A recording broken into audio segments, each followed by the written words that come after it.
This is Judaism Unbound, episode 22, Jewish Renewal. Welcome back, everyone. I'm Dan Libenson. And I'm Lex Rofes. And we're here today following up basically on the sequence of 4 episodes that we just finished. And we're now looking at 4 more episodes that are related.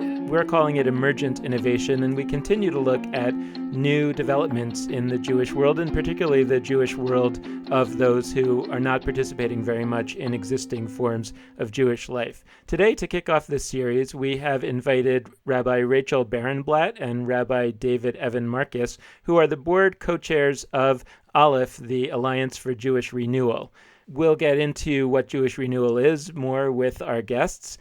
Just to remind listeners that when we interviewed Professor Shaul Magid a few months ago, he talked about the founder of the Jewish Renewal movement, Reb Zalman Schachter Shalomi. And so some of today's discussion is going to be building off of some of the ground that we've covered in earlier episodes. So we want to jump right into the conversation, but let's at least give a few words of introduction of our guests. Rabbi Rachel Barenblat is a congregational rabbi. She was named in 2016 one of America's most inspiring rabbis by the Forward newspaper. And in 2008, Time magazine named her blog, The Velveteen Rabbi, one of the top 25 blogs on the entire internet. Our second guest is Rabbi David Markus, who is, in his full-time job, a judicial referee in the New York Supreme Court. But in addition to that, he works as the associate spiritual leader of a congregation in New York City and is a graduate of Harvard Law School. Rachel, David, so great to have you on the show. Thanks for being with us. Thanks for having us, Dan. So I was thinking that there's a quote that I really love by the science fiction writer William Gibson, who talks about the future is already here. It's just not very evenly distributed. And I was thinking that, you know, we're talking a lot about Jewish innovations that are taking place, let's say, within the last decade and that hopefully will take place in the future. But Jewish Renewal really as a movement is interesting because on the one hand, you sort of think of it as one of the movements, but on the other hand, it really only got started in around, let's say, the 1980s. And on the one hand, you could say, oh, well, so it's been around for a while, and so it's not really relevant to what all these new innovations that are happening now. And yet I have this sense that it is part of this idea that the future was already here, just not very evenly distributed back in the 80s. So that's why Lex and I kind of think that talking to you as leaders of what could be characterized as a movement is still very relevant to what we're talking about today. So I was wondering if you could talk a little bit about what Jewish Renewal is all about, its origins, and how you think it connects to what's going on in the Jewish world today. The first thing I'll say to that is that I love the technology metaphor. I love the William Gibson quote, the idea that the future is already here, that the future is already now, the future is always already being created. And I think that's very much at the heart of what Jewish Renewal is and does. Also, I think Reb Zalman, of blessed memory, often regarded as the founder of Jewish Renewal, would have been tickled by that metaphor because he was always a fan of science and science fiction. I would add to that so much about Jewish life, whether it's deemed spiritual, and definitely so much that Jewish Renewal has come to stand for, is about a journey of awareness. So often we find ourselves in a context in which, if we only had looked at something a certain way years ago, we'd be in a different place now. Or we will see something or read something or experience something. It'll change the whole way we see and thereby live. That's very Jewish. We've always been Jewish renewaling. We don't always call it that. Jewish Renewal is an attempt to call it what it is, a catching up in our awareness to an experience that has been for thousands of years. So could you give us sort of a sense of what it is and its history? So Jewish Renewal, in one respect, grows out of the life's work of Rabbi Zalman Schachter Shalomi, of blessed memory. He died in the year 2014. He understood that all Jewish life is by definition evolutionary, and in some cases revolutionary. That Jewish life has never ever been the same from one generation to the next, no matter how often or how insistently people may claim that to be the case, which means it is the responsibility, not just the opportunity, but the responsibility of every generation of Jews and every generation of people who care about what we call the Jewish experience to make that experience their own in the emotional, political, social, and economic terms of their day. Now, some of those terms may be continuous. Change may seem slow. But there are times and circumstances where there was what Reb Zalman used to call a paradigm shift, that the whole idea of everything that Judaism was built on has shifted on its foundations, and therefore so must we. In another sense, it flows from the work of Shlomo Carlebach, who brought it back into Jewish life a profound sense of music and experience, of joy. He, in turn, and Reb Zalman like him, brought forward a legacy from the Hasidic movement of the 17 and 1800s. They experienced joy, and experienced most of all as the fulcrum of Jewish life. What good is it if it's written down if you don't experience it? And they democratized access to Jewish life, which was to say that it wasn't only in the hands of the rabbis and the learned scholars.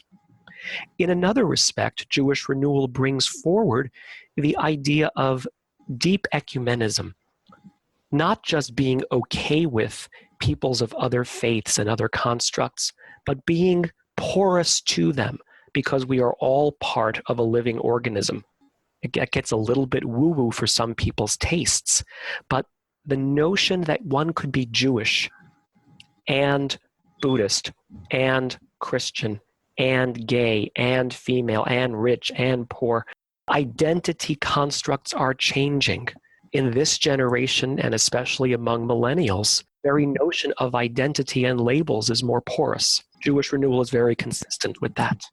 One of the ways that I describe Jewish Renewal is that it is a grassroots, trans-denominational approach to Judaism that seeks to revitalize Judaism by putting joy in the center. And that's certainly been my experience of Jewish Renewal in a lot of ways. I've heard Jewish Renewal described as feminist Hasidism, which sounds kind of like an oxymoron, but I think it's not, in the sense that Jewish Renewal draws on what the feminist movement has brought us on egalitarianism, on, feminism is the radical notion that women are people, right? And also draws on the kind of joy and immersion of Hasidism, the kind of thing that I thought for a long time as a Jewish woman, as a liberal Jewish woman, would never be open to me. You see videos of men in Borough Park singing and dancing and jumping with the Torah, and I would think, wow, that looks really wonderful, but I'm never going to be able to do that because I'm not part of that world, and I could, even if I were a tourist to that world, I wouldn't get to do that. And it turns out that I can't do that, but I can do something influenced by that, informed by that, that's also informed by the other principles that I hold dear. Renewal stands for the proposition that there isn't just one way to do Jewish, and that the orthodoxy, lowercase o, by which there is imagined to be some group of sages that get to decide what Judaism is, and if you buy that, then you are Jewish and you are part of the clan or the creed, and if you don't buy that, then you've missed the boat or you're not part of the team. That's not our way. I was curious, as you talk about shifting identities, both of you touched on that a little bit, about our shifting world and shifting identities. What about your personal identities brought you to Renewal in the first place? What is it about this world that brought you in? How did you find out what Renewal was? For a while, it was sort of under the table, hidden. And what is it that compelled you to become, chairs of the board? I found my way into Jewish Renewal thanks to a book that David gave me when we were undergraduates. We were college students together at Williams College. It's a small liberal arts college in New England. And we sang together there in a madrigal ensemble. And we went on tour with that madrigal ensemble. And we went from college to college around New England, performing and sleeping on dorm floors and all of that good jazz. And we were in Princeton, New Jersey, and found our way into a bookstore. And in this bookstore, there was a display of the great books of the moment. And this was 1994, which feels a little bit like the Dark Ages now. And on one of those shelves in that bookstore, there was a book by Roger Kamenetz called The Jew in the Lotus. It's the true story of a group of rabbis from across the denominational spectrum who went together to India to meet with His Holiness the Dalai Lama and teach him the Jewish people's secrets to survival in diaspora. And for reasons that neither of us can explain, David picked up the book and read it and then handed it to me and said, "You really ought to read this book." And I read that book and I remember thinking, wow, I didn't know you could be Jewish like that. I didn't know that Judaism could be both that broad and that deep. I didn't know that it could feel that relevant to the life that I know. And it took some years after that before I was able to connect with Jewish Renewal in person, in community, which happened via a retreat center called ALEPH. But a number of years after college, I went on my first week-long retreat at ALEPH. And I came home from that retreat, which was led by a number of Jewish Renewal teachers and rabbis. And I said to my friends, I have found my teachers. Someday I want to be a rabbi like these people are rabbis. I loved Judaism and I loved being Jewish, but I didn't imagine that doing Jewish would be a career, much less a life commitment.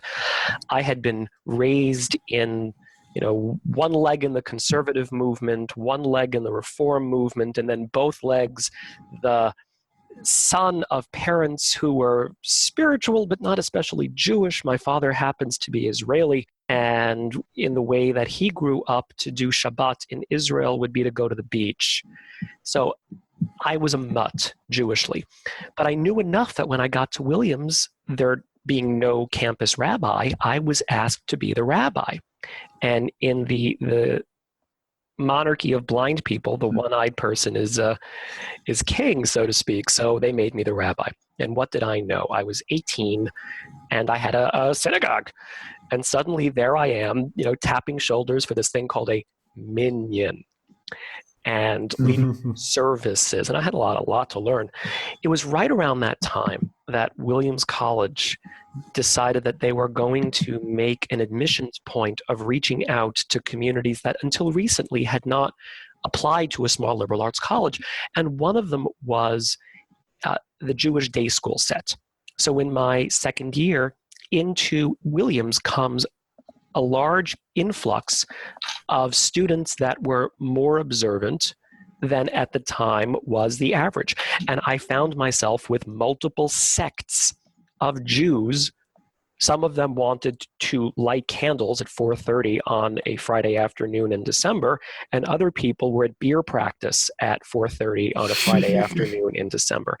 And I remember thinking, my goodness, this is so political, I might as well go into politics. Well, that's exactly what I did, and I dropped out. But along the way, I took someone with me. Her name is Rachel Barenblat. So here we are, doing what we thought was the most awesome thing in college. We were going to make up Judaism all by ourselves. And so we blessed things, and maybe it wasn't wine. Maybe it was beverages that we're not going to talk about on this podcast.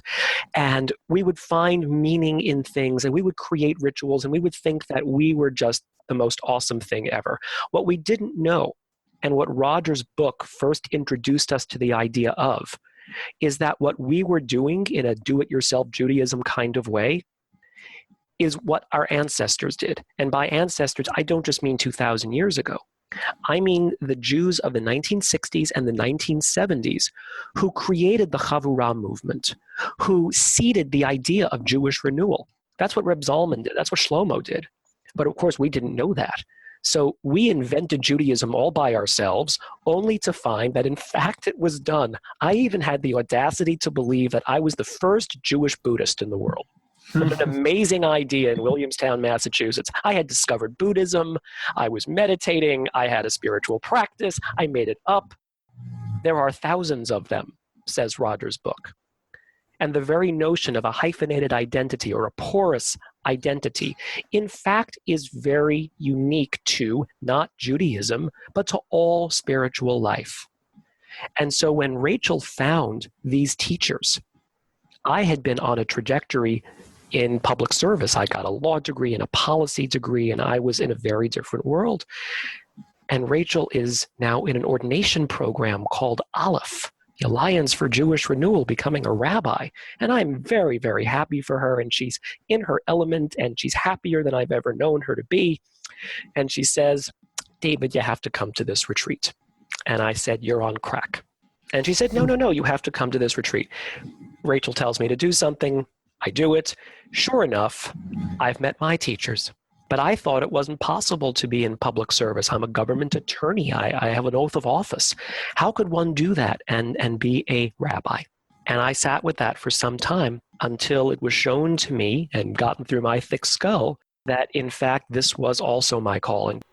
It's interesting that you talk about this book that changed your course, because Lex and I also talked about the book that changed our course, or at least for sure mine, and I think somewhat Lex's, which was Who Wrote the Bible.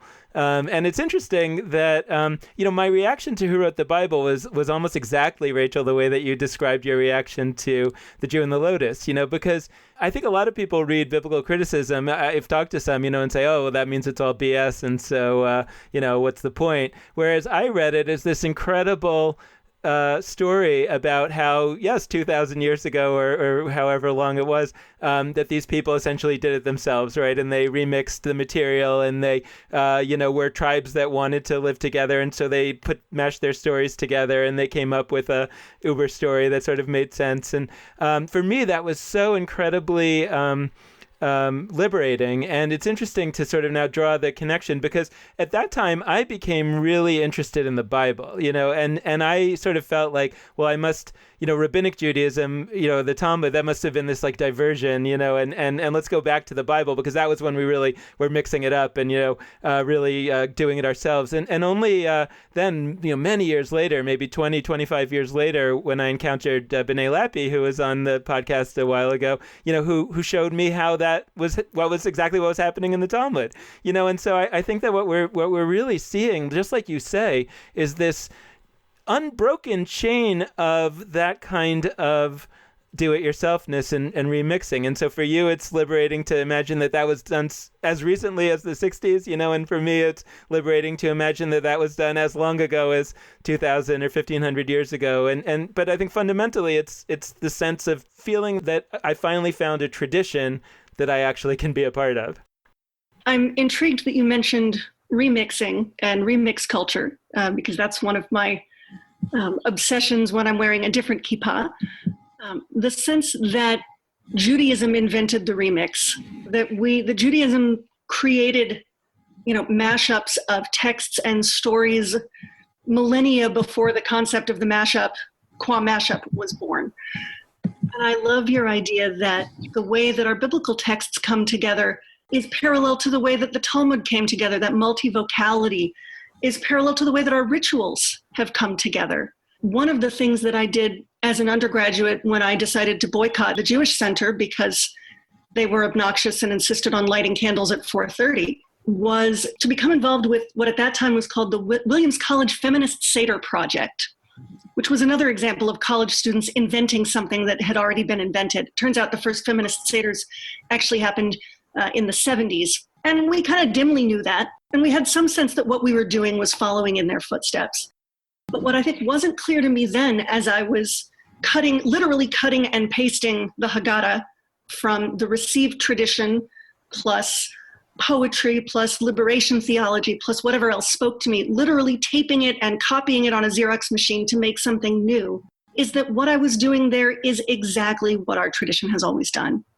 It's only audio. So Rachel is holding up the first ever Jewish feminist Seder book made by Rachel Barenblat's hands, at least. I believe it was the year 1993 or thereabouts. We'll feature a picture in the show notes. I was also thinking about the sort of parallel strain in Jewish history, as well as probably any history, of the muting of the multivocality, right? To me, it's the strain that erases Rabbi Meir from the Mishnah. It's the strain that calls, another rabbi who sort of goes off and like you were talking about your own story, can't stand the organized Jewish way anymore and goes off and the Talmud calls him the other, Spinoza, and there's all sorts of examples of the impulse to batten down the hatches and say, no, this is the way. And, I wonder to what extent that comes from a sort of intentional desire to do that, and to what extent that comes from a kind of natural,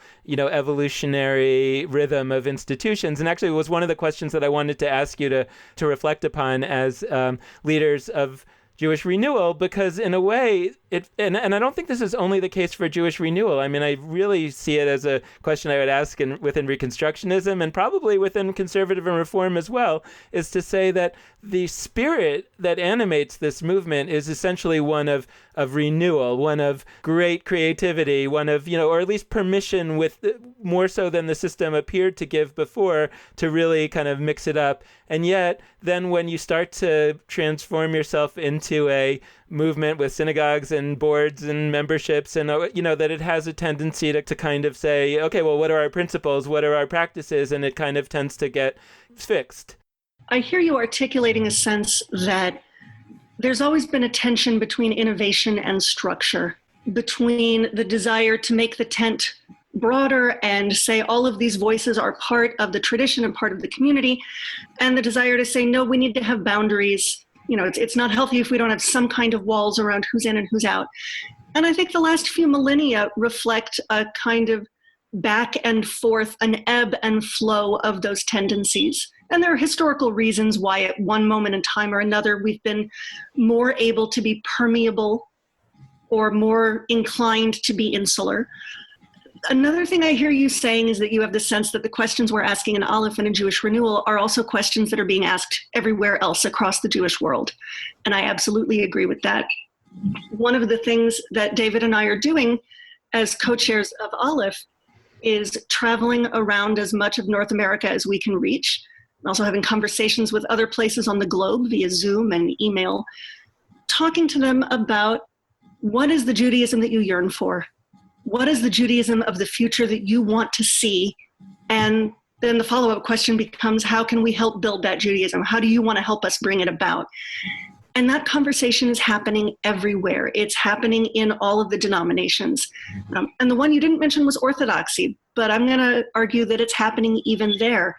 If you look at the Open Orthodoxy movement, if you look at the ordination of women as Maharats, that takes me back to what you said earlier about the future is already here. It's just not evenly distributed yet.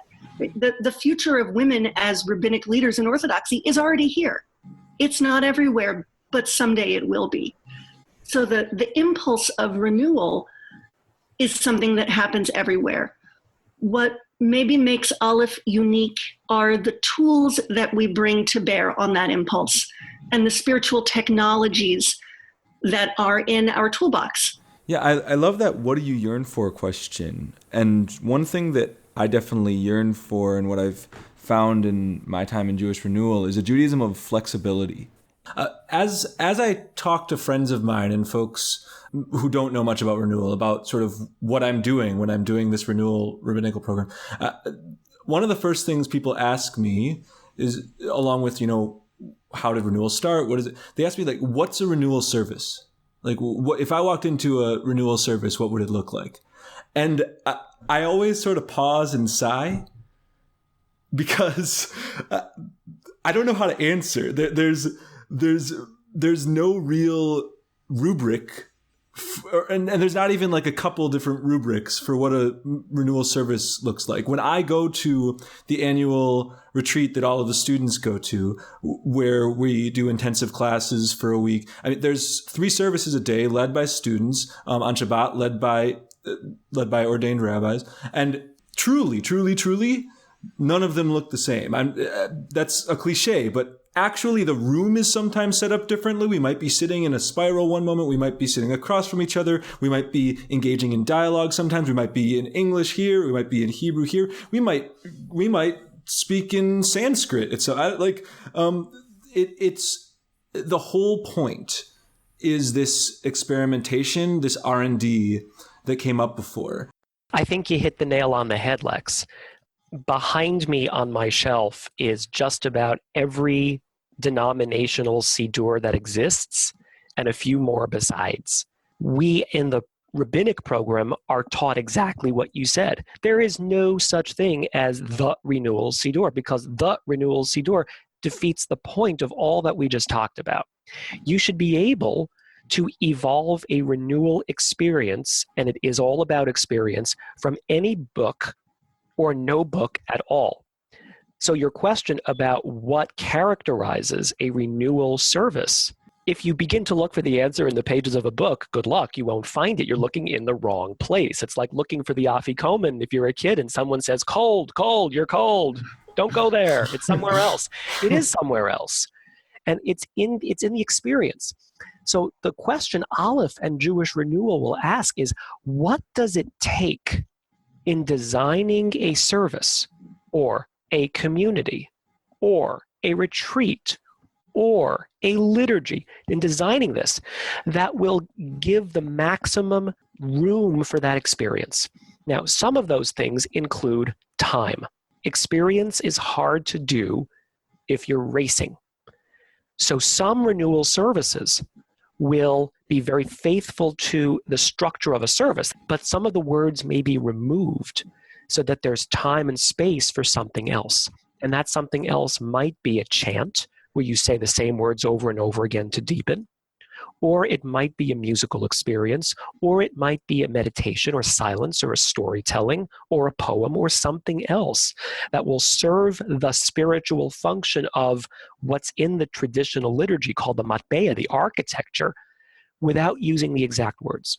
Because the exact words had to be made by someone, and they were fixed in a time and place. Even Talmud says, don't let your prayer become fixed. So one of the things that we do is we don't fix our prayer. Jewish Renewal is characterized by exactly that. The spaciousness, the music, the sense of joy, the invitation to physically move your bodies or not move at all, to have a meditation, to bring in other sources if they serve the spiritual purpose of the moment. And in service of that, yes, we're going to innovate with space configurations or clothing or movement or poetry.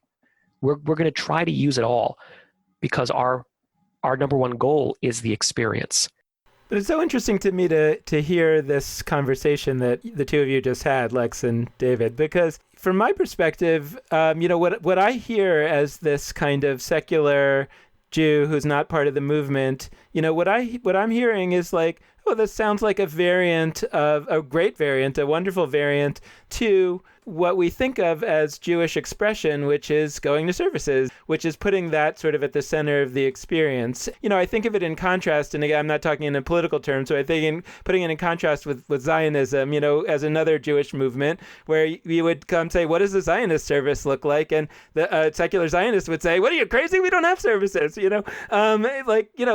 that's a radical revolution, right? And that really does get to the question that I'm trying to get at in a couple of ways. One is that I'm kind of asking, I guess there's like three ways that it gets at it. One is that I'm asking, is renewal a spirit of R&D, right? A philosophy that says, we have the permission to muck with this tradition in any way that is right for our times? Or is renewal a kind of religious movement that's more porous, more open to Eastern practices and various other things, but fundamentally it is a religious Jewish movement? That's sort of question number one. And then question number two, or maybe that was questions 1 and 2 together. And then question number 3, which I was thinking long before when you were talking, David, when you were saying we can muck with this, but we have a responsibility to know the operating files. And yet it's not elitist and it's not authoritarian. But it makes me wonder,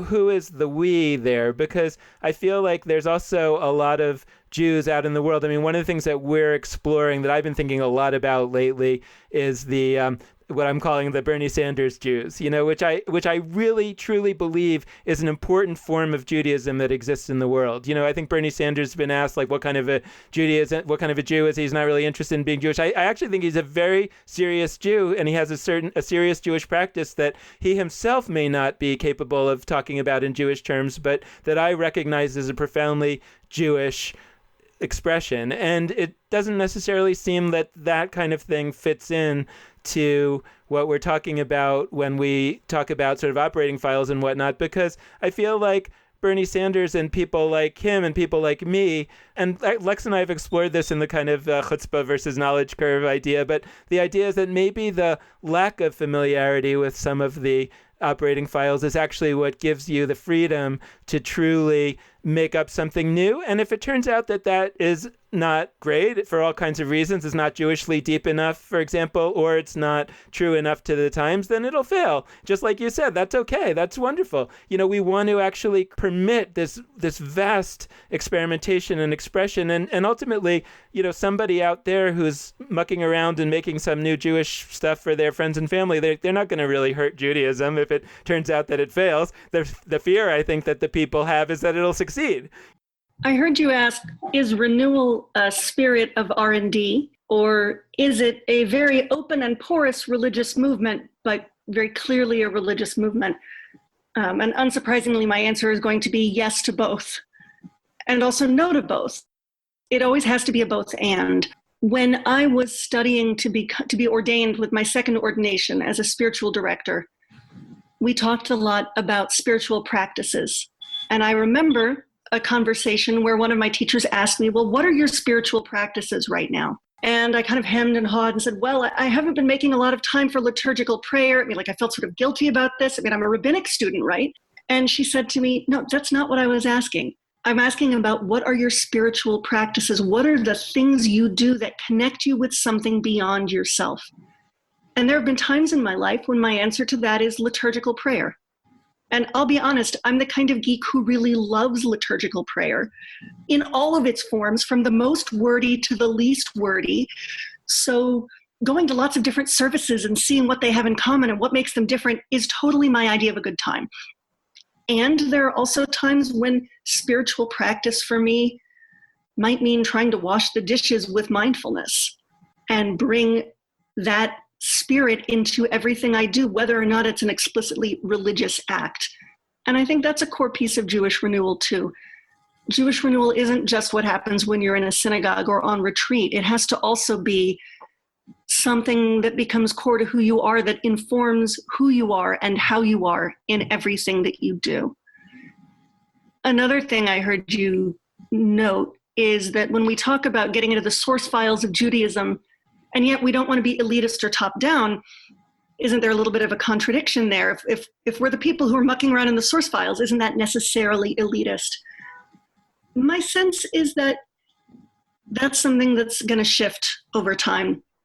When I first came to Jewish Renewal, I didn't have the skills or the know-how to get into the source files, but I was thirsty for real experience. I was thirsty to feel included, to feel part of community. I was thirsty for connection with what I will call God, and Jewish Renewal is how I found that. And because I found my way in, then I started wanting to learn more and learn more. And the more I learned, the more I wanted to learn. And now I do have the tools to muck around in the source files if I want to. But it is not the case that before I knew all the things I know now, I wasn't a good renewal Jew.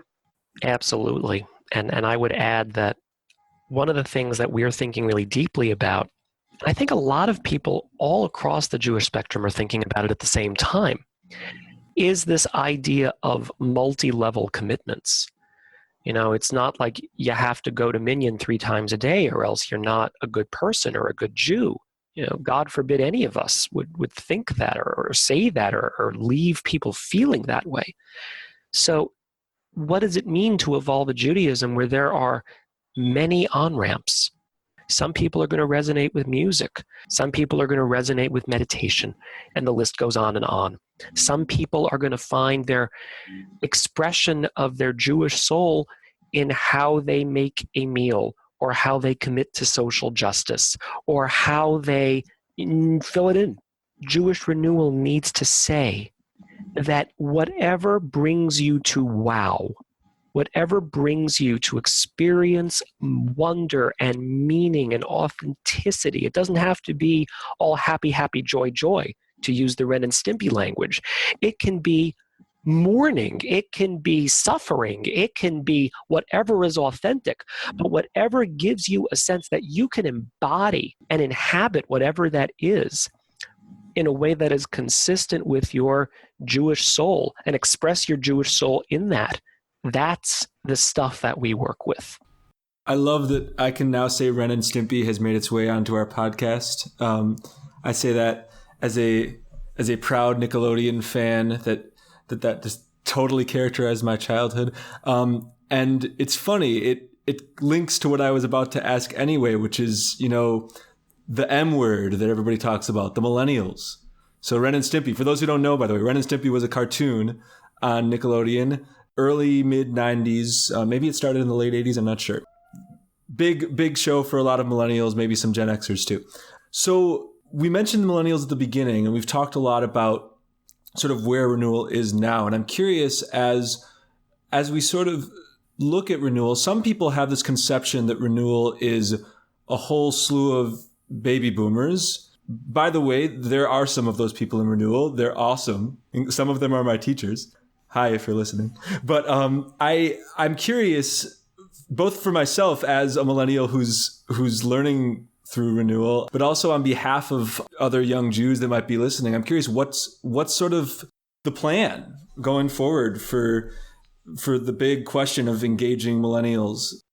There are a few things that we know must be, because in a sense they already are. One of them is that, and I've blogged about this just recently, there is a penchant in Jewish life to become costly, literally, economically costly. That to do Jewish and be Jewish is to undertake certain financial commitments that are quite difficult for many people, especially of the Gen X and millennial age groups. Now, I'm just at the verge of that. I'm age 43. Rachel is age 41. And for us, to do Jewish authentically and deeply and care a great deal does not mean spending a huge amount of money. Other people have evolved structures that really do require a great deal of cost. So one of the things that we need to do is evolve Jewish experience and Jewish education and Jewish life in a way that is substantially less expensive and more affordable. One way we will do that is to use technology in new ways. And the millennials are leading that charge themselves. So part of what we need to do and what we commit to do is to open up a technological forum for a living, breathing, vibrant Judaism. Podcasts are all well and good, and we're doing it. So what's after this? What does it look like to bring Jewish community together online? What does it mean to give pastoral care online? What does it mean to deploy online resources in ways that aren't a substitute for hanging out, but are how we define hanging out? What does it mean for how we speak of identity? The porousness of identity in the millennial era is not just some facet of the moment, but it is the reality. And that's another piece of our commitments, that you can be committed to be Jewish in many ways that shift into a more flexible identity. David, you mentioned having blogged about something recently. You mentioned giving pastoral care online. Some of this is the language of our generation and our connection with technology. Right? I've been blogging as the Velveteen Rabbi since 2003. I still prefer email to Facebook, which makes me now hopelessly old-fashioned.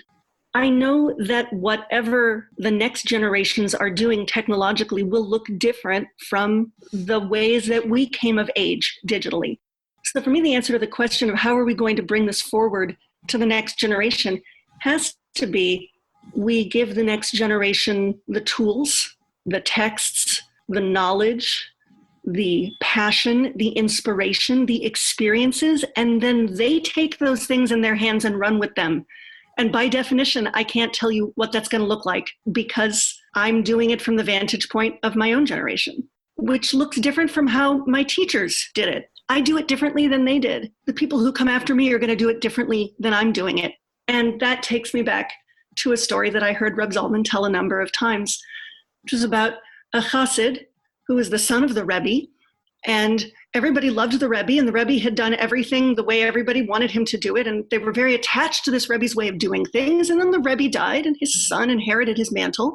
And his son promptly started doing things completely differently. And people came to him and said, "What's the matter with you? You're doing it wrong." And he said, "No, I'm doing it exactly like my father did. He created it in his own way to meet the needs of his moment, and I'm creating it in my own way to meet the needs of my moment." To me, that's what Jewish Renewal is all about. David, I read an article that you wrote about the cost of being Jewish, and we actually posted it on our Facebook page, and I think it was one of our most read Facebook postings ever. So there's definitely hit a nerve. And, it makes me think about the transition to Rabbinic Judaism back 2,000 years ago. And, I remember reading the Mishnah and the Talmud and always, talking about Rabbi so-and-so, the sandal maker, and, essentially you're Rabbi so-and-so, the judge. And I kind of wonder if it's not only a matter of things like technology or things like making various Jewish mechanisms less expensive, but I wonder if the whole infrastructure of a renewing Judaism needs to be reimagined in a way that it's not professional, that it's not, doesn't have buildings. I mean, what are all the things that kind of, suck up a lot of money? And yet at the same time, how do we do that and maintain a level of quality? And by that, I don't mean like judge externally. I just mean something that's good enough that people are going to want to be a part of it. Oh, I think a lot about it, Dan. And the way in which you ask the question naturally inclines me to say, okay, man, you're hired. But then you have to pay him. Exactly. Yeah, do you pay? I don't know. So let's be frank about money. There's the revenue side of things, and there's the cost side of things. I want to focus for a moment on the cost of doing Jewish. And there are a few ways that we can understand the flow of Jewish life as expressed in terms of cost. Let's talk first about plates and dishes. So for some people, having one set of plates and dishes, fine. For some people, it's 2. There's a milk and a meat. For some people, it's 4. Milk and meat, and then Passover milk and meat. Where does the idea of 4 sets of plates come from? A particular understanding of Jewish law. But there are multiple approaches to halakha, Jewish law.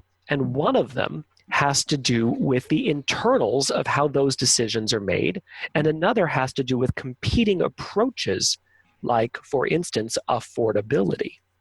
Because we don't want to shame people, we don't want to price people out of Judaism, we want to look in the marketplace and see what people are doing. This conversation is a perfect example of what ALEPH and Jewish Renewal call integral halakha. It is a halachic conversation. It doesn't throw the enterprise out, but it brings to bear halachic principles in modern terms. So one way to talk about the cost profile is within the structure of Rabbinic Judaism, but not just doing what was done in the past because it was done in the past. Because as we've spent a lot of time on this very call talking about, it's never been done consistently. Why should we start doing it that way now? There are multiple voices in Jewish life, multiple influences, and they all need to be brought to bear. The unaffordability of 4 plates, or if people have small apartments, how are they going to keep 4 sets of dishes? These are legitimate considerations. So that's one kind of answer. Another that you raised, Dan, is the idea of deconstructing the notion of fixed place. The synagogue where people go do Jewish, that has to be owned by the community. And in urban areas where real estate is pricey, that means that either the community needs to be rich, which means raising dues to a point where some people can't afford it, or they need to be impoverished in their services because all the money goes to pay the proverbial rent. There are many, an increasing number of communities, some of them with Jewish Renewal, who are making a very radical approach to that problem and giving up their fixed spaces. My community happens to have a fixed space. It's a small space, and we content ourselves with a small space because we believe more in people than we do places. So we will take, I happen to be in New York City, we will deem the entire city of New York to be our synagogue. And if we want to have a Shabbat morning experience by having a guided walk in the botanical gardens and stopping at places along the way and having an experience, we will do that instead of being in a fixed synagogue. Now, there's a price to pay for that. It means that we have to tell people, you're going to go somewhere on Shabbat. That discussion of whether to stay in the fixed space or go out and what that means for the Shabbat observance is a great discussion to have, because it's focused on experience. A third approach has to do with using technology as such. The ALEPH ordination program does not have a fixed building, and thank goodness we do, because this means that we get to have wonderful students, in Providence, Rhode Island, where Lex Rofes is residing right now. And he gets to participate in Jewish life in Rhode Island and online. We've got students in Montana, we've got students in California, we've got students in Israel, we've got students all around the world. And it means that we get to leverage experiences from all around the world and not lock people behind the seminary door for 4 years, 5 years, 6 years, when they not only are disconnected from their home communities, but they're disconnected from leading in those home communities. Instead, we use technology, not a building, to let people live where they are. And they bring to ALEPH the diversity of geography, the diversity of culture, and the diversity of home experience. That diversity is a very important goal, and there is no way to quantify its financial merit. So those are 3 examples of how to use renewal thinking to shift discussion of cost. Where we go from here will depend very much on how committed we are to that flexidoxy, if I can use that word, to being bold, to being wise in how we leverage the halachic traditional discussion in modern terms. And that's going to be a wait and see.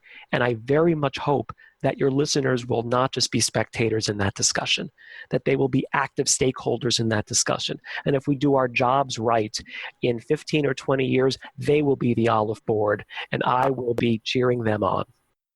On the note of being active participants in all of our work, both the work of ALEPH, because we've got our 2 wonderful guests from ALEPH today, but also for those of you who want to be active participants in the work of this podcast, please, as always, be in touch with us. We have a few ways to do that. First is through our Facebook page, Judaism Unbound. We have our website, judaismunbound.com, where we post all of our show notes for every episode with a little description and some links that you might be interested in.